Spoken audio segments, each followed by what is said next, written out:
අලි වසුරු වගේක් නේ. දැන් මේ පාරෙත් අලි දෙන්නෙක් ඉන්නවා කියලා තමයි කියන්නේ. අලි අත්ත කඩලා තියෙන්නේ.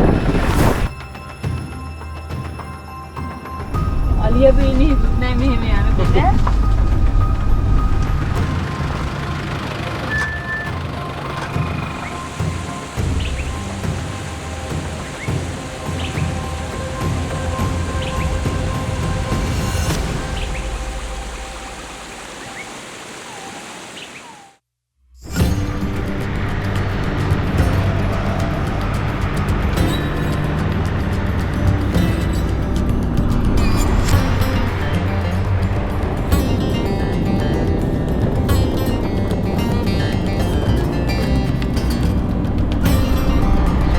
Good morning. අද අපි සංචාරය කරන්න බලාපොරොත්තු වෙන්නේ මේ දිය ඇලි දෙකක් බලන්න. ඒ කියන්නේ රත්න ඇල්ලයි කළුව වැටුණ ඇල්ලයි. ඉතින් මේ ඇලි දෙකම තියෙන්නේ හසලක. දැන් අපි හුන්නස්ගිරියෙන් මීමුරේ පාරට දැම්මේ මේ මීමුරේ පාරේ ගිහිල්ලා කොබෝනිල්ල හරහා බොහොම අප්‍රකට මාර්ගයක් ඔස්සේ හසලකට යන්න. නැත්තම් සාමාන්‍යයෙන් හසලකට යනවනම් ඇත්තටම යන්න පුළුවන් වෙන්නේ හුන්නස්ගිරිය හරහා 18 වංගු මාර්ගයෙන් තමයි හසලකට යන්නේ. දැන් අපි මේ යන පාරත් අපි මේ කඳු දිගේ ගිහිල්ලා මේ මාර්ගය අපි මයියන්ගනේ 18 වංගු මාර්ගයට ආපහු එකතු වෙනවා.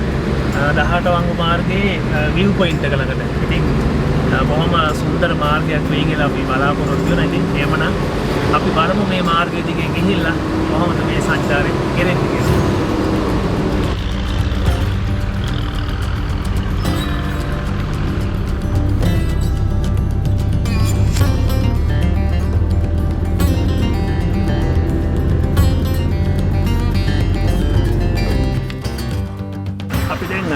උන්නස්ගිරියේ ඉඳලා කිලෝමීටර් 1.5ක් විතර මේ මීමුරේ මාර්ගය ආව. දැන් මේ අපිට ඉස්සරහින් හම්බෙන්නේ ඩීස්ටන්. ඉතින් දැන් මේ පාර දිග ඉස්සරහට යනකොට අපිට බොහොම හරි අපූර්ව දර්ශනයක් දැක බලා ගන්න පුළුවන් මේ දකුණු අත පැත්තෙන්. මෙන්න මේ පැත්තෙන් පේනවා හරි අපූර්ව කඳු වැටියක්. දැන් මේකට කියන්නේ මේ උන්නස්ගිරි කන්ද කියලා. ඉතින් ඒත් එක්කම මේ පැත්තට ඔහම බලාගෙන ගියපුවාම අපිට මේ රිකිල්ල ගස්කඩ හංගුරංකෙත ඊට පස්සේ මේ නුවරඑළිය පැත්ත තමයි අපිට මේ දකින්න පුළුවන් වෙන්නේ. වලපනේ පැත්ත අපේ කලින් අපි සංචාරය කරේ.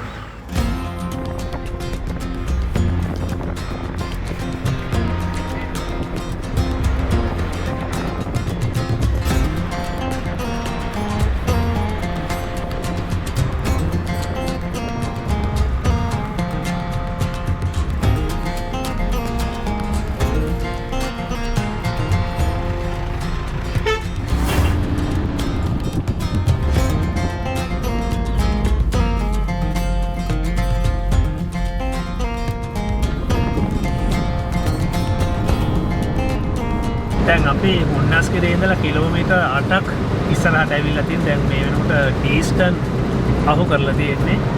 දැන් අපි ඉන්නේ මේ නකල්ස් වනාන්තරයේ දකුණු මායිමේ. ඒ කියන්නේ දුම්බර වනාන්තරයේ එක අන්තයක් තමයි දැන් මේ අපි ඉන්නේ.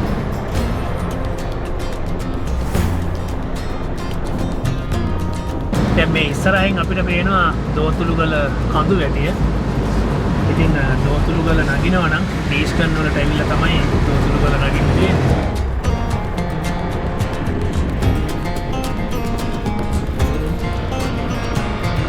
ඉතින් මේ හරියේ තියෙන විශේෂම දෙයක් තමයි මේ දුම්බර වනාන්තරයේ දකින්න පුළුවන් සුවිශේෂ දෙයක් තමයි ගොඩක් පතන් භූමි දකින්න පුළුවන්. ජනතාව අවිධිමත් වගාවන් වල යෙදිච්ච නිසා තමයි ගොඩක් මේ දුම්බර වනාන්තරයේ මේ වගේ පතන් භූමි ගොඩක් දකින්න පුළුවන්. දැන් අපිට මේ යන ගමනේදී පහලින් ඇත්තටම ගොඩක් දකින්න පුළුවන් පතන් භූමි.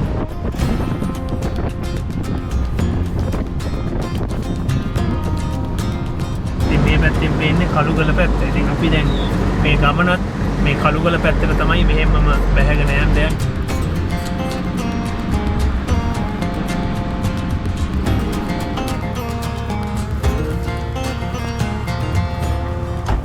දැන් මෙතෙන්ට ඇත්තටම ටිකක් මේ දුම්බර වනාන්තරයේ හරි අපූර්ව කඳු මුදුන් ටිකක් දැක බලා ගන්න පුළුවන්. යහංගල බලන්න පුළුවන්. ඒත් එක්කම කිහෙල්පත්දොරුව මෙන්න මෙතනින් පේනවා. දැන් මෙතන ඉඳලා බලපුවාම මේ දියඇලි දාමයක් දකින්න පුළුවන්. මේ ගොඩක් සංචාරකයන් අතර ප්‍රසිද්ධ තැනක් තමයි මේ කළුගල දියඇලි ටික. ඉතින් මේකත් මේ දවස්වල වතුර තියෙනවා. ඒත් එක්කම මේ දුම්බානාගල කඳු වැටියක් මෙන්න මෙතෙන්ද හරි අපූර්වවට දකින්න පුළුවන්. ඉතින් මෙන්න මේ පැත්තෙන් තමයි ওই කෝබස් කැප් එක තියෙන්නේ. මේ කඳු වැටියෙන් එහා පැත්තට යන්න ඕන මීමුරේට යන්න නම්. අපේ අද ගමන් මාර්ගයේ වැටිලා තියෙන්නේ මෙන්න මේ පහලින් තියෙන මින්නේ හරහා තමයි අපි පහළට යන්නේ. ගිහිල්ලා තහාට වංගු මාර්ගයට අපි එකතු වෙන්නේ මේ මාර්ගය හරහා ගිහිල්ලා.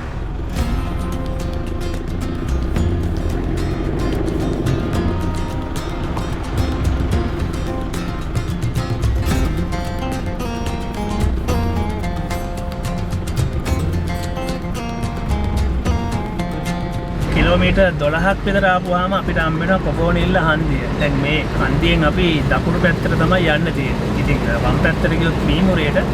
දැන් මේ දකුණු පැත්තට තියෙන මාර්ගය දිගේ අපි කන්දෙගම හරහා අපි යනවා 18 වංගු මාර්ගයේ view point එකට තමයි මේ මාර්ගය ගිහිල්ලා යන්න තියෙන්නේ. හැබැයි මේකත් කඳු ඊට පස්සේ වනාන්තර දිගේ ගිහින් තමයි මේ ගමන යන්න තියෙන්නේ.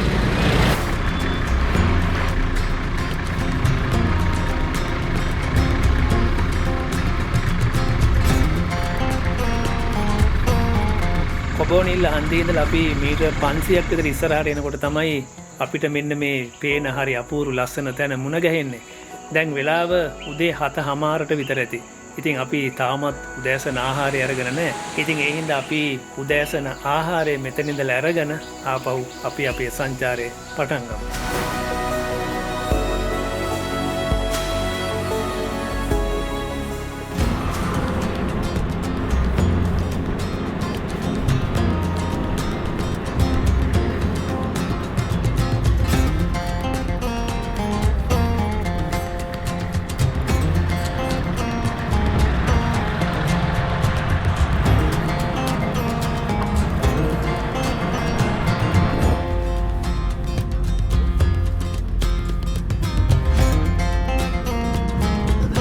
පහළට යද්දී අපිට මෙන්න මේ පැත්තෙන් පේන්නේ මේ දෝතුළුගල කඳු වැටිය. දෝතුළුගලත් ඇත්තටම දුම්බර වනාන්තරයේ තියෙන ගොඩක් උස කඳු වැටියක්.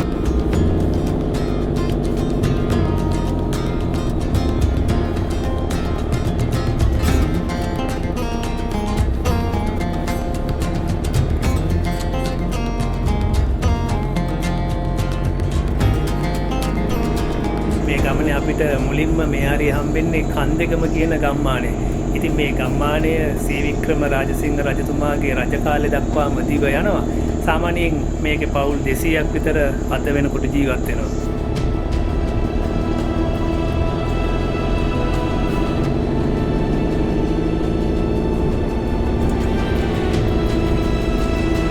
දැන් අපි මේ පහු කරන්නේ හසලක ඔය. ඉතින් හසලක ඔය මේ හරිය නම් ඇත්තටම බොහොම පොඩිවට තමයි ගලාගෙන යන්නේ. දැන් හසලක ඔය ආරම්භ වෙන්නේ ඇත්තටම දෝතුළුගල කඳු වැටියෙන්. අද අපේ සංචාරක ගමනාන්තය වෙන රත්නැල්ල නිර්මාණය කරන්නේ මේ හසලක ඔයම තමයි.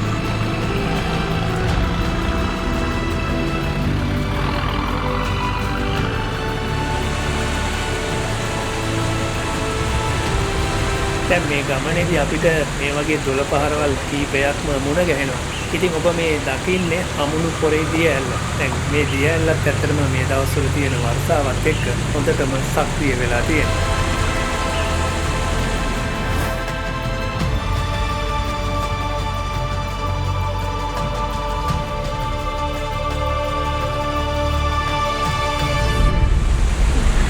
මේ තියෙන්නේ හසලකෝය. දැන් මේ ඉඩ වෙලා හරියෙන් මෙහෙම තමයි ගලාගෙන යන්නේ. රත්නැල්ල තියෙන්නේ දැන් අපි මේක පහළට ගියාපුවාම දැන් මේ හරිය උඩ වෙලා. දැන් මේ හරිය ඇත්තටම දැන් අපි අර අතනින් අර පේන්නේ දෝතුළුගල.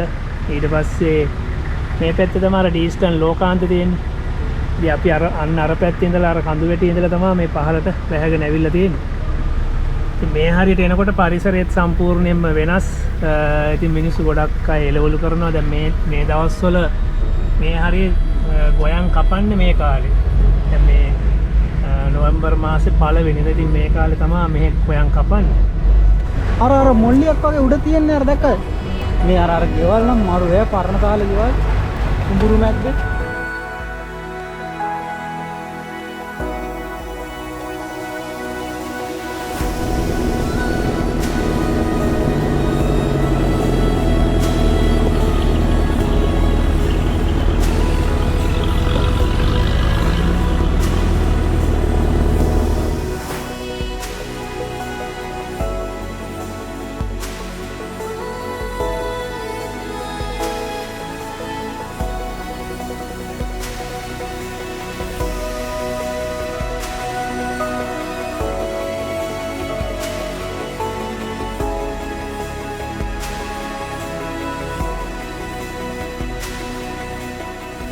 උඩවෙල ගම්මානට ඇවිල්ලා මේ පොඩි තේ එකක් බොන්න කියලා ඈස්ති. බොහොම ලස්සන පුංචි හොටෙල් එකක් හම්බුණා. ඉතින් මම පෙන්නන්නම් view එක කොහොමද කියලා. අපි මෙන්න මේ පැත්තෙන් තමයි බැහැගෙන ආවේ. ඔය කෝබස් කැප් එක තමයි මෙන්න මේ හරියෙන් පේන්නේ. මෙතන හොටෙල් එකක් තියෙනවා. මේ නිම්නේදී කොහොම බැහැගෙන ආවා. මේ හරිය තියෙනවා මේ උඩවෙල කුඹුරු යාය. ඉතින් මේ පහලින් ගලාගෙන යනවා හසලක ඔය.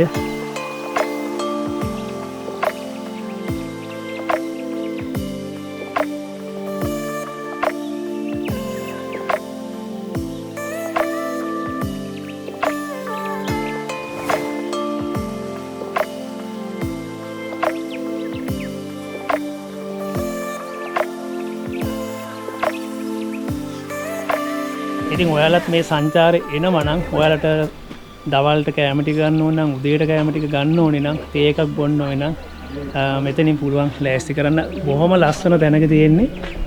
මේ ඈතින් පේන්නේ මේ ගැරන්ඩිගල දිය ඇල්ල. තට්ටු 3කට කඩාගෙන ඇල්ලන මේ දවස්වල හොඳට වතුර තියෙනවා. මේ පැත්තෙන් උඩවෙල කුඹුරු යාය.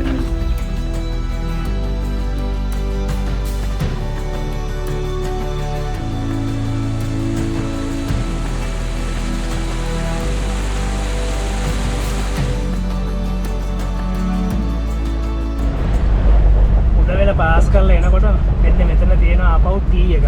ඉතින් මේ ටී හන්දියෙන් වම් පැත්තට දාන්න ඕනේ. මෙතනින් දකුණට දැම්මොත් යන්න පුළුවන් උඩුදුම්බරට. උඩුදුම්බරට ගියොත් ඒත් වැටෙන්නේ 18 වංගු පාර. දැන් අපි මෙතනින් වමට දානවා. වමට දාලා තමයි 18 වංගුවේ view point එක ගාවට යන්නේ මේක පෝප් පිටි හරහා.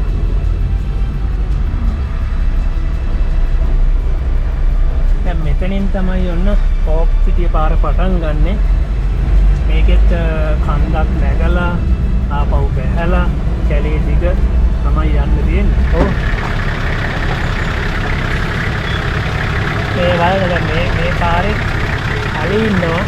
ඒ එතන අලි අතුරු දින තෑරෙන්නේ. ඒ කියන්නේ මේ පැත්තේ අලි යන්නේ පැත්තක්.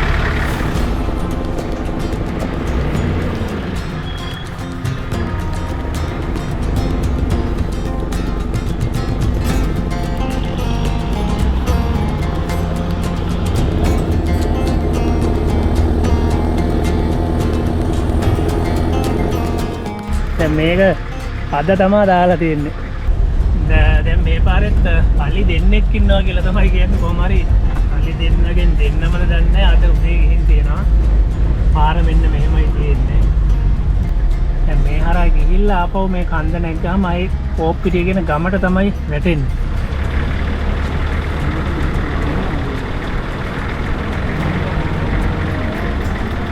මට වම යාගේ අයින් වෙලා ඉන්න.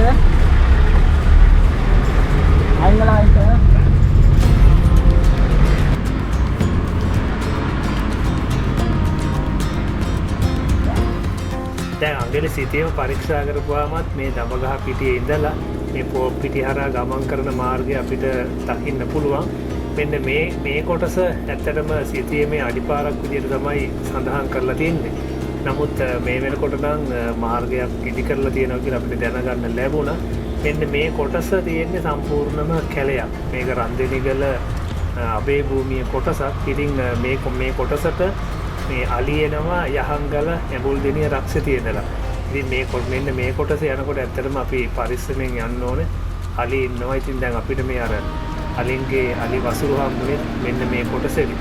මේක සම්පූර්ණම කන්දක් තියෙන මේ කන්දෙන් එහා පැත්තට එන්න ඕනේ. ඒකෝට තමයි මේ පෝප් පිටිය ගම හම්බෙන්නේ. ඉතින් එහෙම තමයි මෙන්න මේ 18 view point එක මෙන්න මෙතන තියෙන්නේ. මෙතෙන් එන්න තියෙන්නේ.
මේ මහා ඝන කණාන්තරයක්. පොඩ්ඩක් ස්ලෝ කරන්න කළු ජිප් එක නෑ. හරි. එන.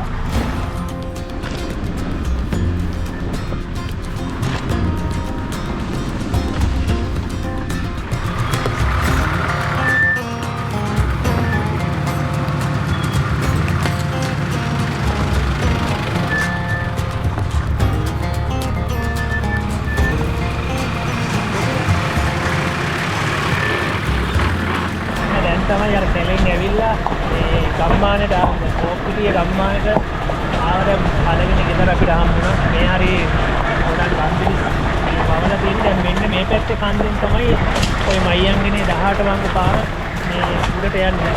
ඒ උඩට යන්නේ මේ පාරට සම්බන්ධයි.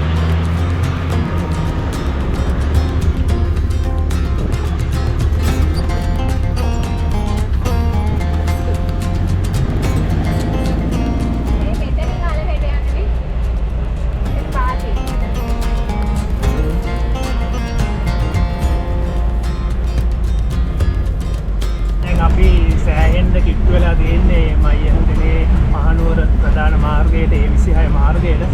දැන් මෙන්න මේ පැත්තෙන් පේනවා මේ රන්දෙනිගල රක්ෂිතේ. රන්දෙනිගල වික්ටෝරියා රක්ෂිතේ. අපි ආවේ මෙන්න මේ පැත්තෙන්. ඔය කන්දට එහා පැත්තෙන් තමයි ඇවිල්ලා මේ පැත්තට මාරුනේ. ඇවිල්ලා ඉන්නේ මේ පැත්තට ඇවිල්ලා දැන් මෙන්න මේ කඳු වැටිය දිගේ තමයි ඉස්සරහට යන්නේ. දැන් බොහොම තව පොඩි දුරක් තමයි තියෙන්න ඕනි මේ ප්‍රධාන මාර්ගයට සම්බන්ධ වෙන්න.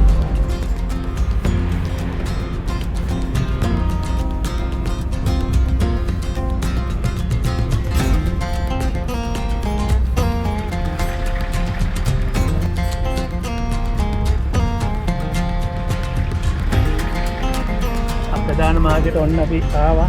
මේ තියෙන view point එක මයියන්ගනේ පාරේ. ඉතින් අපි පොඩ්ඩක් බලමු එතෙන්ට දාලා. දැන් මෙන්න මේ පැත්ත තමයි උඩුදුම්බර පැත්ත. මේ පැත්ත මයියන්ගනේ. දැන් මෙතන ඉඳන් තමයි 18 වංගු ටික පටන් ගන්න. අපි view point එකට පොඩ්ඩක් දාලා මෙතන ලස්සනක් බලලා අපව ගමන පටන් ගමු. අපේ කට්ටිය එතෙන් දෙනවා.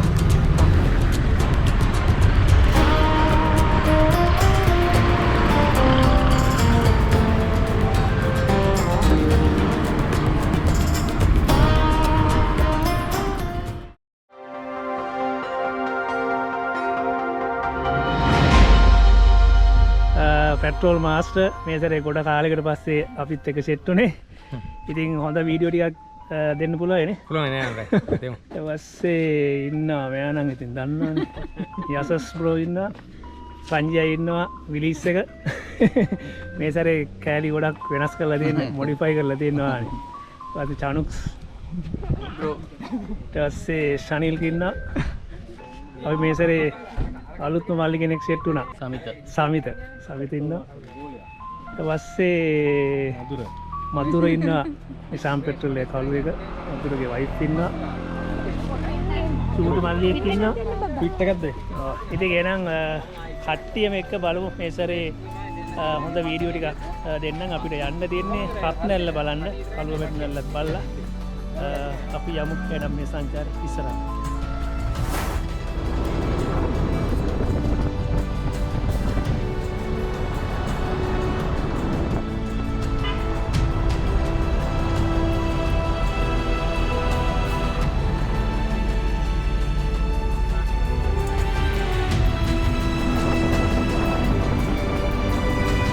දැන් මහනුවර ඉඳලා මයංගනේ දක්වා දිව යන ඒ 26 මාර්ගයේ දිගේ තමයි අපි මේ වෙනකොට පහළට ගමන් කරන්නේ. මේක ඇත්තටම සංචාරකයන් අතර ප්‍රසිද්ධ නම් 18 වංගු මාර්ගය කියලා.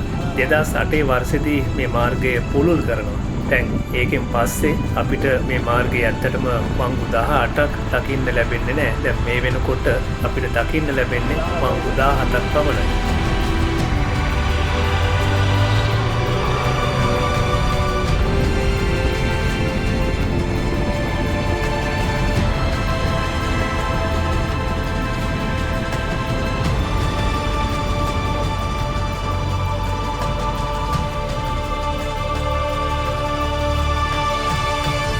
එදා 850න් පස්සේ තමයි මේ හුන්නස්කිරිය ඒ වගේම උඩුදුම්බර පැත්තේ තේවගාව ආරම්භ වෙන්නේ. දැන් සුදු ජාතිකයන්ට මේ උන්නස්කිරියේ ඉඳලා මයංගනේ දක්වා මාර්ගයක අවශ්‍යතාවයේ ඒ කාලේ දැඩිව තිබිලා තියෙනවා. ඒ හින්දා මේ උන්නස්කිරි කපුල්ලේ ඉඳලා මයංගනේ දක්වා මාර්ගයේ සැලසුම් කරන්න උඩුදුම්බර පැත්තේ ගම් ප්‍රධානීන් 4 දෙනෙක් මේ සුදු ජාතිකයන් කැඳවලා තියෙනවා.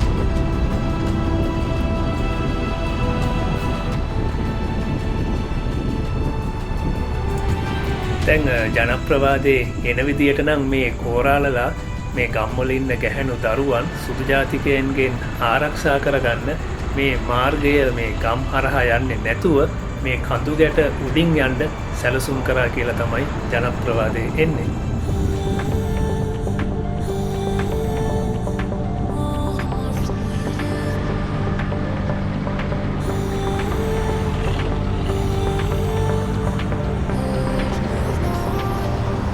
දැන් ඇත්තටම හසලක ඉඳලා මේ තහාට වංගු මාර්ගයේ view point එක තියෙන හරියට තියෙන්නේ මුහුදු මට්ටමේ ඉඳලා මීටර් 500ක වගේ උසක්.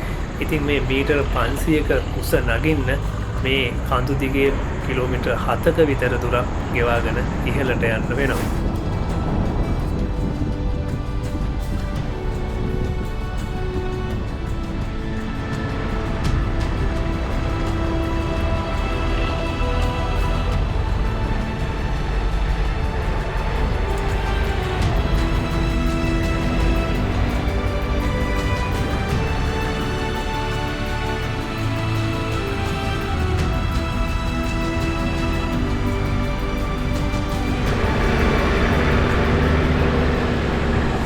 අපි ඔන්න රත්නැල්ලට යන්න ඇවිල්ලා තියෙන දැන් මෙතන තමයි මේ වාහනයක් එන්න පුළුවන් අවසානම තැන.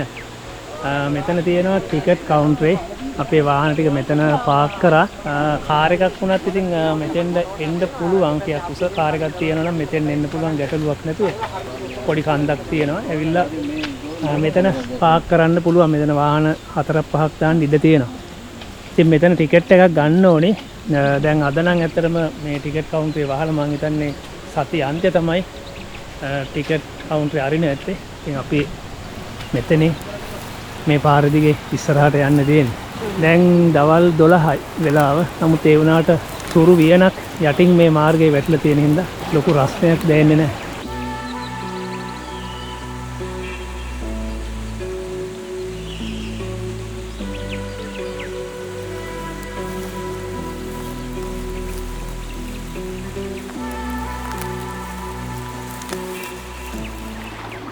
යසට පාර තියද්දි මේ වතුර පාර විනාශ කරනවා.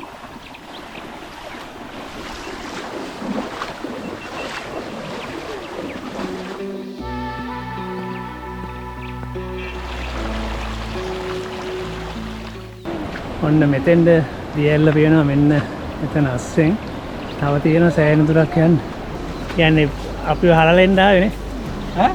අපිව හරලා එන්න නෑ. අනුස කමට නතර වුණා මේ එනකම්.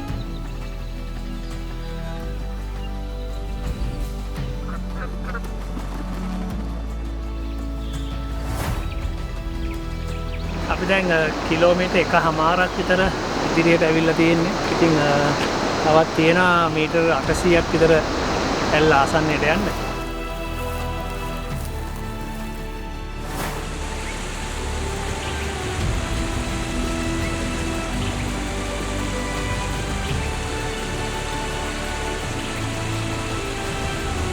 පහළ ඉඳලා රත්නැල්ලට ආවේ කුඹුරු වලට ජලය රැගෙන යන වේල්ල දිගේනේ. ඉතින් අසලක ඔය හරස් කරලා තියෙන්නේ මෙන්න මේ ස්ථානේ.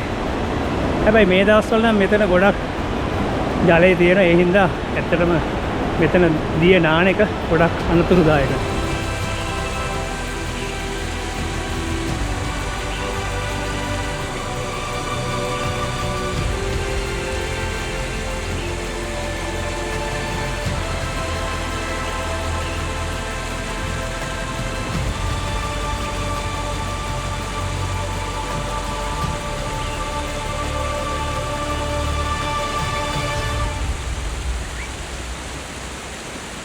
අපි ඔන්න රත්නැල්ලට ආවා. ඉතින් රත්නැල්ලත් ලංකාවේ තියෙන දියඇලි වලින් ඇත්තටම ගොඩක්ම ලස්සන දියඇල්ලක්. දැන් හසලක ඔය තමයි මේ රත්නැල්ල නිර්මාණය කරන්නේ. ඉතින් මේ ඇල්ලට පහලින් තව තියෙන කළුව වැටුණු ඇල්ල කියලා තවත් ලස්සන ඇල්ලක්.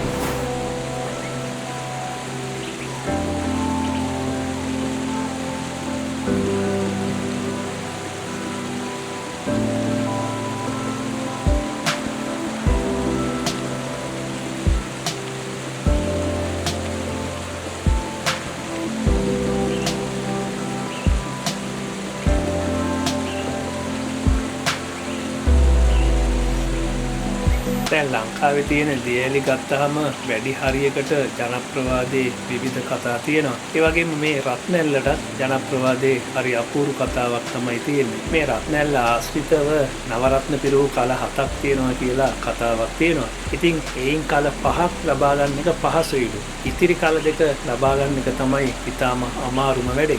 ඉතින් මේ ඉතිරි කල දෙක ලබා ගන්න ගොඩක් අවස්ථාවල කිහිප දෙනෙක්ම උත්සාහ කරලා තියෙනවා. ඉතින් ඒ අය මේ රත්නැල්ලේ ඉහළ ඉඳලා පහළට වැටිලා මිය ගියා කියලා ජනප්‍රවාදී සඳහන් වෙනවා. ඒ වගේම වලගම්බා රජතුමා මේ ඇල්ල ආශ්‍රිතව තියෙන ජල තටාකයේ දිය නෑව කියලා ජනප්‍රවාදයේ තවත් කතාවක් තියෙනවා.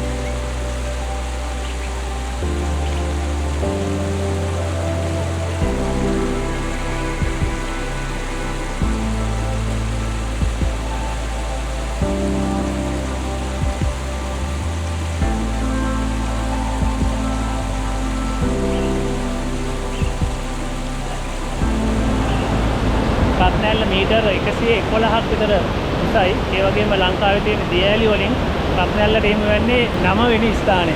දැන් මේ දවස්වල නම් ඇත්තටම ජලය ගොඩක් මේ ඇල්ලේ දැක ගන්න පුළුවන්. මොකද සාමාන්‍යයෙන් ඊසාන දිග මෝසමත් එක්ක මේ දියඇලි බලන්න ආවොත් මේ වගේ බොහොම සුන්දර දර්ශනයක් මේ දියඇලි වල දැක බලා ගන්න පුළුවන්.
රත්නැල්ල බලලා එන ගමන් අපි කළුව වැටුන ඇල්ලටත් යන්න කියලා මෙන්න මෙතනින් තමයි පහලට බහින්න තියෙන්නේ. යමු.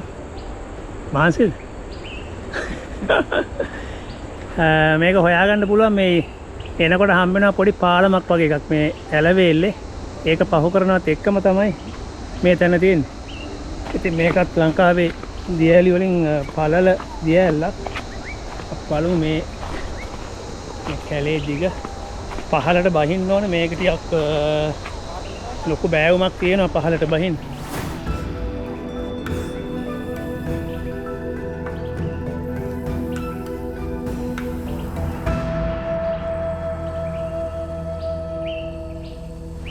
මේ වගේ විශාල ගස් ගොඩක් දකින්න පුළුවන් මේ රක්ෂිතය ඇතුලේ. කොහොමද සයිස්? එතනම තියෙන ආඩි 12ක් විතර. කළුවා වැටුන ඇල්ලේ ළඟටම ගෑවිලා තියෙන තා පොඩි දුරක් තමයි පහලට බහින්න තියෙන. ඉතින් රත්නැල්ල බලන්න එනවනම් ඇත්තටම මේ ඇල්ලත් බලාගෙනම යන්න ඕන. මොකද නැත්තම් මේ ඇල්ලටත් ආවේ නැත්තම් මම හිතන්නේ එන ගමනේ ඇත්තටම තේරුමක් නැහැ.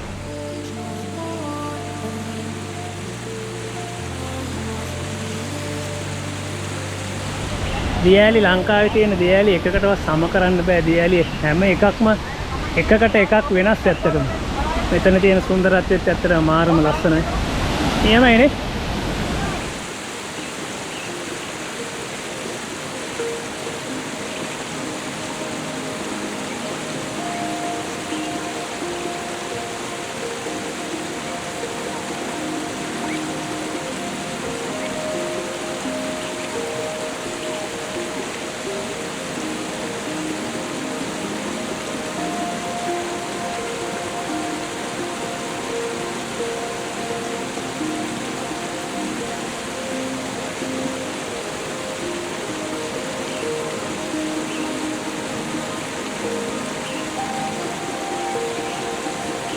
අපි දැන් ඇවිල්ලා ඉන්නේ හසලක ඔය නිර්මාණය කරන තවත් බොහොම අපූර්ව දිය ඇල්ලක් ළඟට.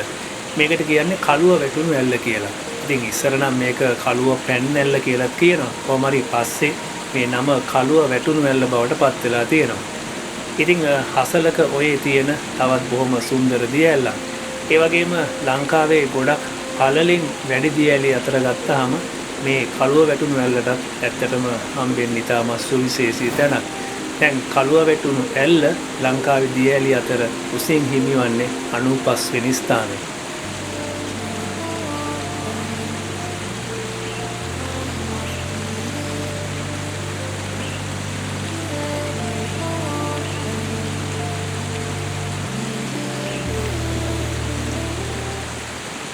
එවනම් අපි ඔන්න කළුව වැටුණු ඇල්ලට සමු දෙන්න ලෑස්ති. දවසක මේ මයංගනේ හසලක පැත්තේ සංචාරය කරොත් මේ රත්න ඇල්ලටත් ඒ වගේම කළුව වැටුණු ඇල්ලටත් එන්න කියලා අපි ආරාධනා කරනවා. ඒත් එක්කම ආවට ගමක් නැහැ මේ පරිසරය ඇත්තට මේවා බොහොම පිරිසුදුව තියෙනවා. ඉතින් ඔබත් මේ පරිසරය ඇවිල්ලා අපිරිසුදු කරන්නේ නැතුව ආරක්ෂා කරලා යන්න කියලා මතක් කරනවා. මේ සෝබාදහම රස විඳලා යන්න පරිසරය ආරක්ෂා කරලා. එහෙනම් අපි කළුව වැටුණු ඇල්ලට සමු දීලා අපි යනවා වස්කොමුවට. එහෙනම් අපි ඊගා වීඩියෝ එකෙන් හමු වෙමු වස්කොමුවේදී. අපි ගිහින් එන්නම් ට්‍රැවල් වීකෙන්ඩ්. එන හැමෝටම ජය වේවා. සුබ දවසක්.